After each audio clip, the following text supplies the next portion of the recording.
नमस्ते सबैजनालाई। आज लागे म सैलुङतिर। यो हो सैलुङ जाने बाटो र यो चाहिँ डडुवादेखि राजवीर तर्फदेखि सैलुङ जाने बाटो। ती चाहिँ एकदमै गाह्रो भयो भन्दै हुनुहुन्थ्यो, तर पनि उहाँ एकदम बिहान वाकिङ गर्नुभएको भएर उहाँलाई एकदमै कम्फर्टेबल भइरहेको थियो। हामी लाग्यौँ उकालोतर्फ सिडीतिर। हामी ग्रुपमा सबैजना भएको भएर हामी गफ गर्दै उकालोतिर लाग्यौँ। त्यसपछि हामी लाग्यौँ उकालो माथि डाँडामा।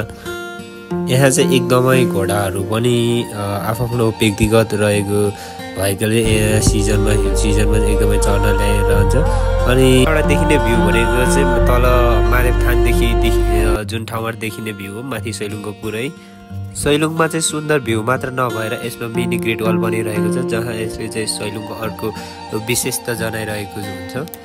सैलुङमा तपाईँहरूलाई थाहा छैन, यस ठाउँमा चाहिँ लाली गुराँस एकदमै लाली गुराँस पाउँछ। लाली गुराँस मात्रै नभएर यो ठाउँमा चाहिँ च्याउ पनि पाइन्छ, जहाँ एकदमै प्राकृतिकमा पाएको च्याउ हो, जहाँ रमाइलो गर्दै हामी टिप्न थाल्यौँ च्याउ।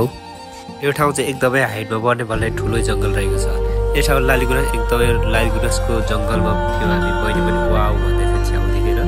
दिदी पनि आउँदै, म भने क्यामेरा खिच्दै ठिक्क गाली गर्दै हुनुहुन्थ्यो दायाहरू। र मैले गर्दै आयौँ। तपाईँहरू पनि जान सक्नुहुन्छ। यो सैलुङ